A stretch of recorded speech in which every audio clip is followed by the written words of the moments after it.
થોડો જોક્સ મારવાડીમાં જેવું સાંભળવા જેવો છે. એટલે સાળીજીએ પૂછ્યું શું કરો છો? તો ભાઈએ ખૂબ ફોર્મમાં આવીને સરસ વાત કરી કે તંબાકુ મારી તાંબાવરની ચૂનો મારી કાયા, તમાકુ મારી તાંબાવરની ચૂનો મારી કાયા, મચલ મચલ કે ખાયા જैसे ગંગાજી में નાયા. તમાકુ ખાતા હોય એમને એમ છે કે અમે ગંગાજીમાં નાયા, પણ સામે ઘરવાળી ભણેલી ગણેલી એજ્યુકેશન હતી, એને પણ સરસ જવાબ આપ્યો. સામે બેનો સાંભળવા જેવો જવાબ છે આ. એટલે બેને સરસ તરત જવાબ આપ્યો કે થેતો સૈયા તમાકુ ખાવો, થેતો સૈયા, સૈયા એટલે પતિને કહે છે રાજસ્થાનીમાં, થેતો સૈયા તમાકુ ખાવો, માય મેળવો ચૂનો, થારો મુંડો એડો વાસે જાણે જાજુ જૂનું. હવે બેનો જવાબ આપવામાં પાવરફુલ હોય એટલે પતિને છોડવું પડે. એટલે હવે બેનો તમારી જવાબદારી છે કે વ્યસન કઈ રીતે છોડાવવું. તો આજે આપણે ખૂબ સરસ સમજણ આપી છે અને આપણી વચ્ચે શ્રી રણછોડ દાદા પધાર્યા છે, ભાગવત કથાકાર. અને હું વિનંતી કરું કે આપ આવો અને 2 મિનિટ આશીર્વચન એમના લઈ અને પછી દાતાઓનું સન્માન કરી આરતી કરીને આપણે પ્રસાદ લઈને કપડીશું. રણછોડ દાદાને વિનંતી કરું આપ ઝડપથી સ્ટેજ પર પધારો અને આજના કથા પ્રસંગે આપણને આશીર્વચન પાઠવશે.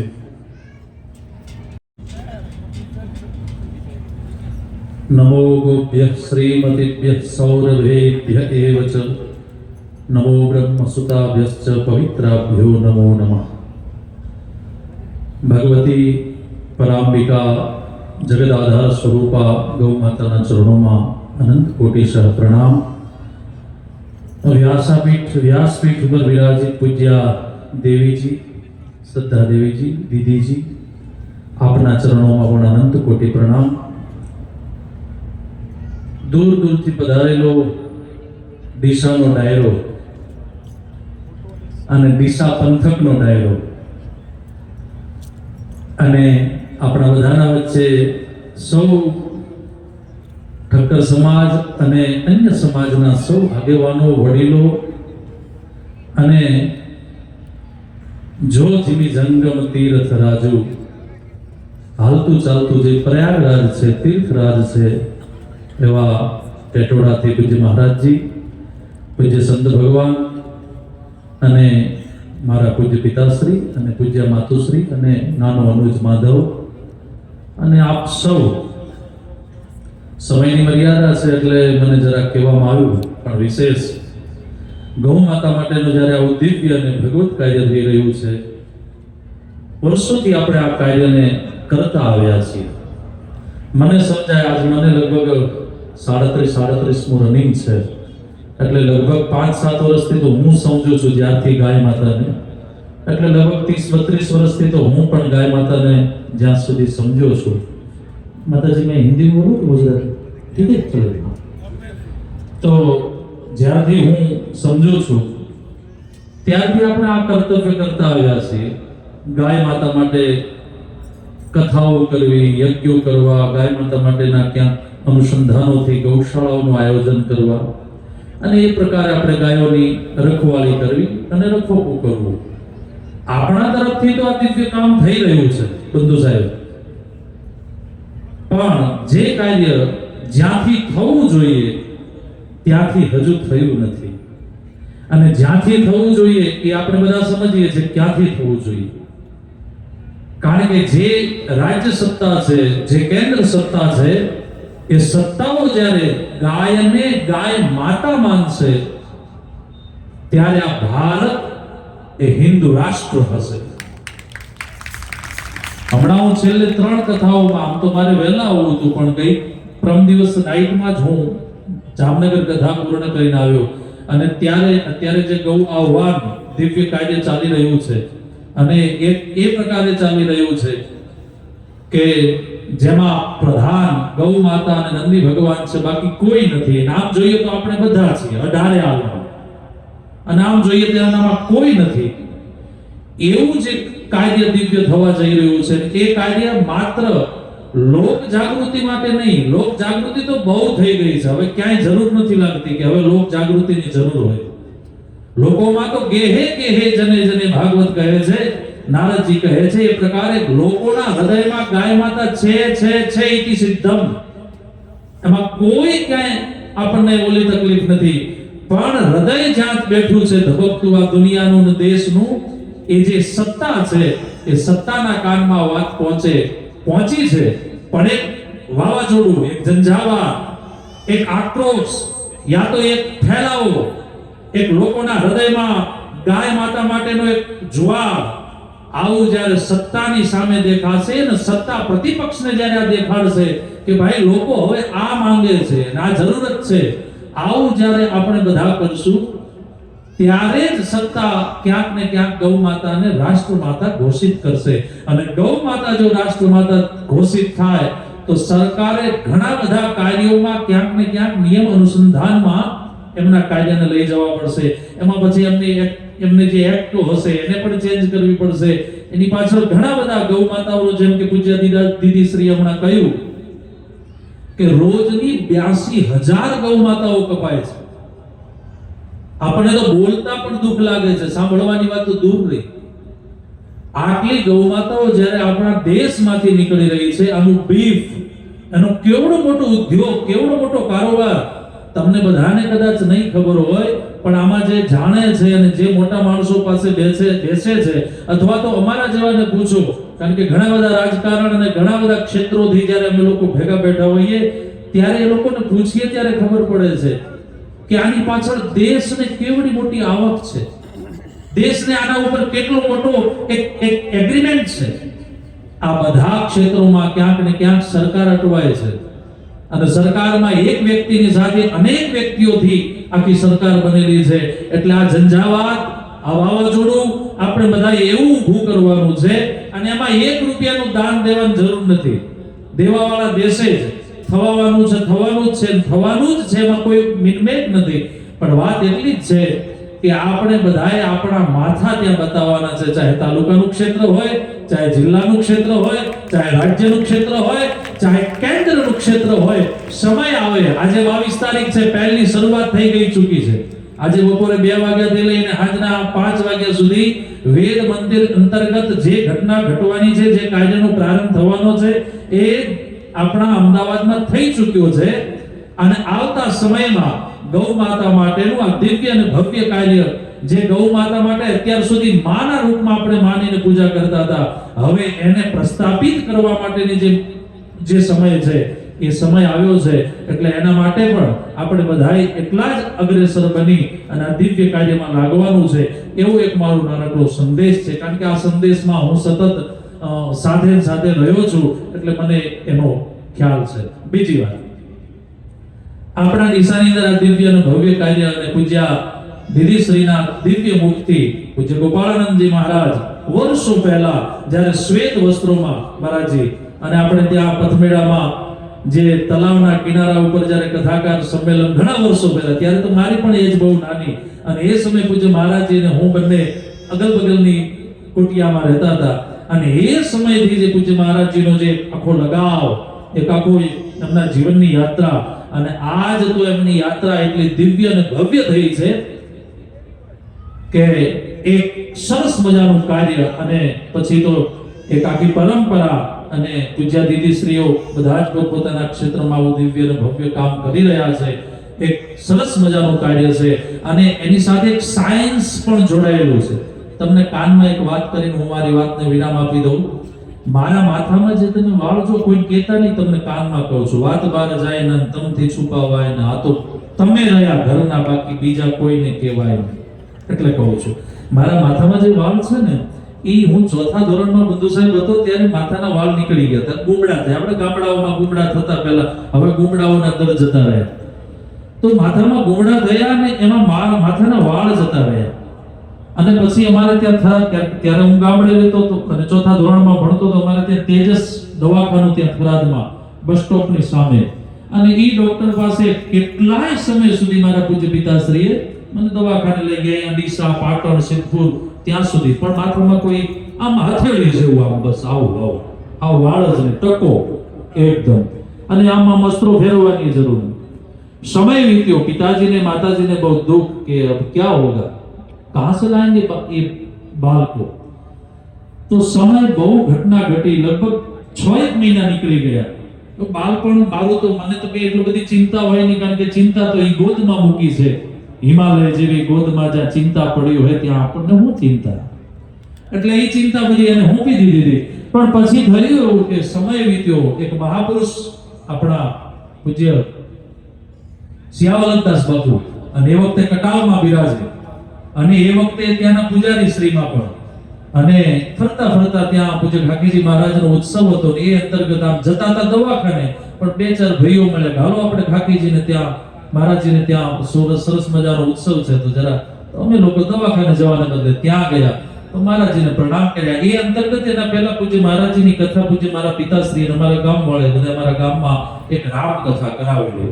એટલે મહારાજજીનો બહુ નાતો અમારા, કારણ કે મારા ખેતરના ટ્યુબવેલ ઉપર નાહવા માટે આવતા સવારે 4 વાગે, એટલે અમને બહુ રમાડતા. એટલે અમારો બહુ નાતો બાપુ ત્યાં, બાપુની ગોદમાં રમી એવું. એટલે પછી બાપુને મારા પિતાશ્રીએ કહ્યું કે દીકરાના માથાના વાળ નથી રહ્યા, હવે આને શું કરવું? ને આ ગુમડા તો મટી ગયા પણ વાળ નથી હતી.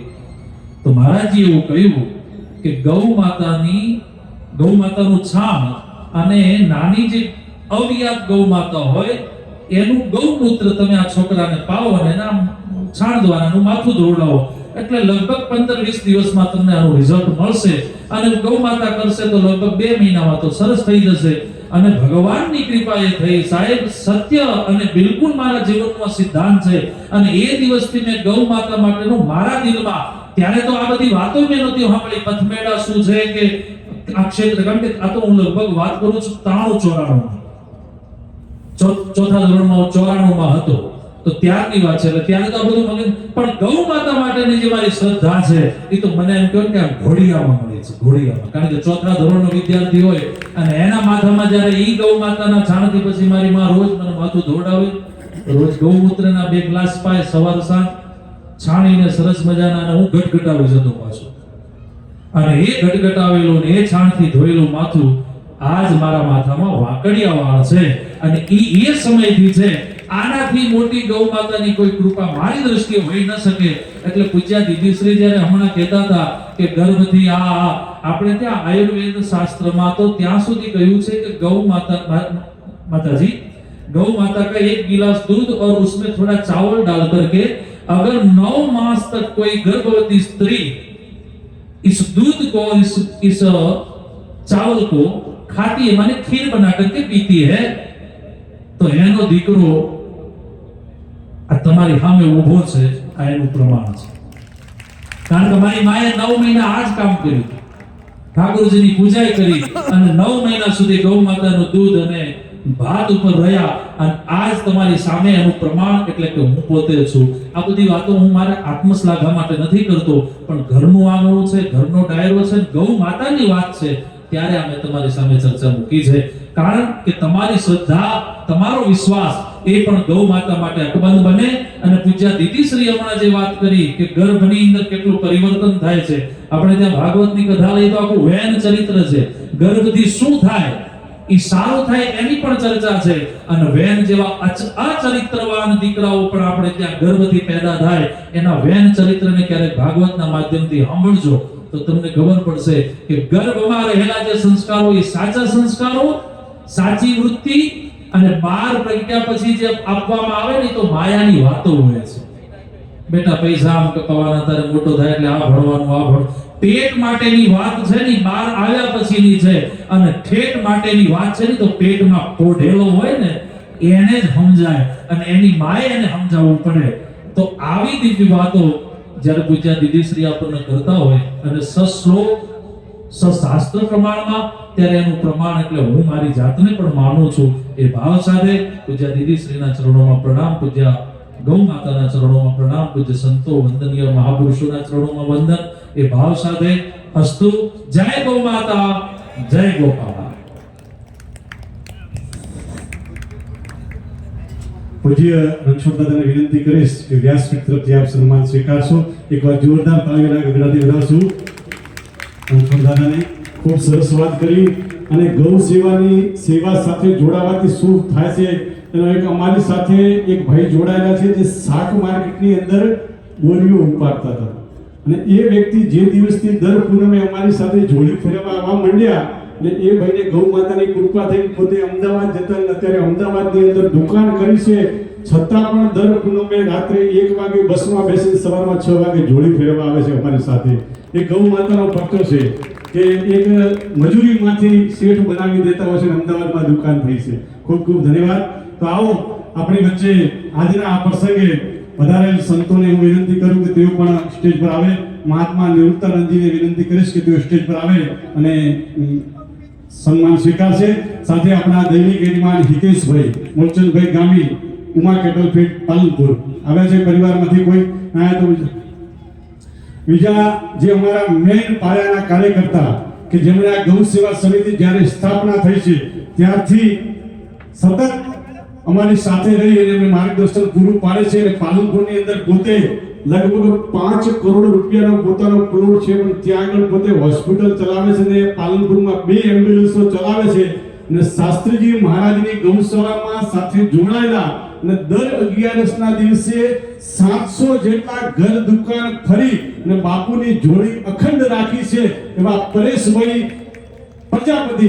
એકવાર જોરદાર તાળીના ગગડાથી વધારો. પરેશભાઈને વિનંતી કરું કે આપ ઝડપથી સ્ટેજ પર પધારો અને વ્યાસપીઠ તરફથી સન્માન સ્વીકારશો.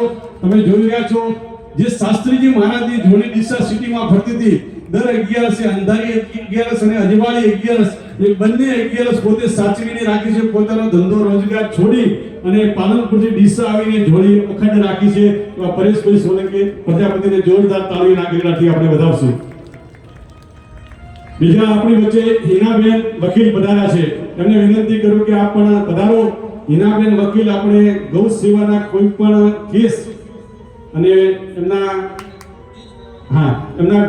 ગુરુ સમાન ગણીએ તો ગંગારામભાઈ પોપટ વકીલ સાહેબ બંને કેસ ગૌશાળા માટે 1 પણ રૂપિયો ફી નહીં લેતા. તો એમને વિનંતી આ નીચે આવો. રતનજી મહારાજને હું વિનંતી કરું કે આપ આગળ આવો અને જે ધોતી સાડી હોય એમને ઉપર અને બીજાનું સન્માન નીચેથી કરીને જલ્દીથી ફોટા તૈયાર રાખો. હિનાબેનને વિનંતી કરું આપ આગળ આવો. એકવાર જોરદાર તાળીઓના ગગડાથી વધાવો. બીજા આપણી વચ્ચે એક આંબાજી પધાર્યા છે, આંબાજી જોશી, કે જેમણે ટેટોડા ગૌશાળાની અંદર એમનું આખું સર્કલ થઈને આખા પીપળાના ઝાડનું વાવેતર કર્યું છે અને પોતે પણ ખૂબ મહેનતથી આ સમગ્ર ગૌ સેવા કરી રહ્યા છે. આંબાજી તમને વિનંતી કરું ઝડપથી આપણાવે. બીજા ચમનાજી પુરોહિત એમને પણ વિનંતી કરું. એ પણ દર પૂનમે ખૂબ જોડી ફેરવાની મહેનત કરે છે અને ગૌ સેવાનું ખૂબ સારું કાર્ય કરે છે. આ ચમનાજી પુરોહિત.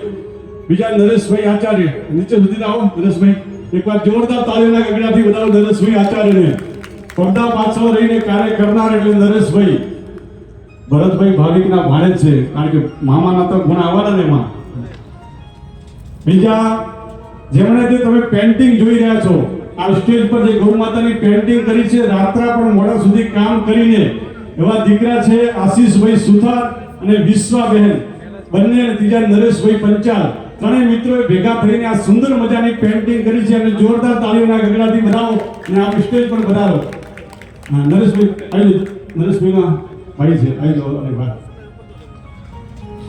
બીજી એક દીકરી કે જે તમે સમગ્ર ડીસામાં ઓડિયો સાંભળ્યો હશે, જે ગૌ કથાનું આમંત્રણ આપતો હોય પ્રીતિબેન માળી, એમને પણ વિનંતી કરું આપ પણ વધારો અને સન્માન સ્વીકારશો.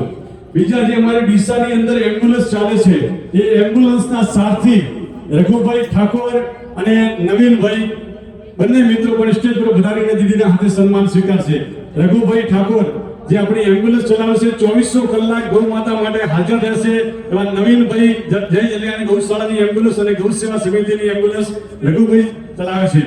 અને બીજા ડોક્ટર થાનાભાઈ જે સ્ટેજ પર બેઠા છે, જય જલિયાની ગૌ હોસ્પિટલમાં ડોક્ટરની સેવા આપે છે, ડીસામાં પણ વિઝિટો કરે છે, ડોક્ટર થાનાભાઈ. બીજા ઓમજીભાઈ રસોયા હાજર હોય તો ઝડપથી સ્ટેજ પર આવી જાઓ. હવે મહેમાનોનું સન્માન કરે એમાં મિશ્રા ગૌશાળા અને દીપડા ગૌશાળાથી પધાર્યા છે, એમને પણ વિનંતી ઝડપથી સ્ટેજ પર આવો. એટલે માલગઢ રામાબાપુ ગૌશાળાથી અમારા મિત્રો પણ ઝડપથી આગળ પધારી અને સન્માન સ્વીકારશે માલગઢથી. બીજો જે દાતાઓના નામ બોલવું એમને વિનંતી કે આપ ઝડપથી સ્ટેજ આગળ આવીને બાપુના હાથે સન્માન સ્વીકારશો. 21,000 રૂપિયા ભુરાજી વીરાજી માળી સોમનાથ પરિવાર, એમને વિનંતી ઝડપથી આપ સ્ટેજ પર આવી અને સન્માન સ્વીકારશો. પેન્ટ પહેરવા છે એટલે નીચે રતનજી મહારાજના હાથે આપ સન્માન સ્વીકારશો. 11,000 રૂપિયા ઈશ્વરલાલ દયારામજી માળી, 11,000 રૂપિયા લચ્છાજી મોડાજી માળી હસ્તે ત્રિકમભાઈ સ્ટેજ પર આવી ઝડપથી. 5100 રૂપિયા પરેશભાઈ ગંગારામભાઈ માળી, 11,000 રૂપિયા માધવી આલુ ભંડાર હસ્તે અશોકભાઈ માળી. 5100 રૂપિયા ચામુંડા આલુ ભંડાર શંકરભાઈ શિવાજી માળી. 11,000 રૂપિયા સોમાજી મણાજી માળી અજંતા કોલેસ્ટ્રોલ. ઝડપથી આગળ આવજો. 11,000 રૂપિયા શંકરજી ચેનાજી માળી હસ્તે લાલાભાઈ અને સુરેશભાઈ. ઝડપથી આગળ આવજો. 2500 રૂપિયા પીરાજી ભોમાજી. 5100 રૂપિયા ગોરધનજી પરમાજી માળી અને 11,000 રૂપિયા આશાપુરા ટ્રેડર્સ મોતીલાલ દરગાજી પડિયા. ઝડપથી આગળ આવી અને સન્માન સ્વીકારશો. 18,050 રૂપિયા ગ્રીન પાર્ક સોસાયટી માંથી જોડીમાં આવે છે. એકવાર જોરદાર તાલીના ગગડાથી વધાવો. ગ્રીન પાર્ક સોસાયટી માંથી જે મિત્રો હાજર હોય એક બે જણ ઝડપથી આગળ આવી જાઓ. ગ્રીન પાર્ક સોસાયટી માંથી 1500 રૂપિયા જયંતનગર સોસાયટી. 5100 રૂપિયા લીલાધરભાઈ રૂપસીભાઈ પલાડ. 11,000 રૂપિયા જામનગર મર્સિડીઝ સ્ટોર્સ. આગળ આવશો અને સન્માન સ્વીકારશો. લીલાધરભાઈ રૂપસીભાઈ પલાડ પરિવારમાંથી હોય તો જલ્દી ઝડપથી આગળ આવીને સન્માન સ્વીકારશો.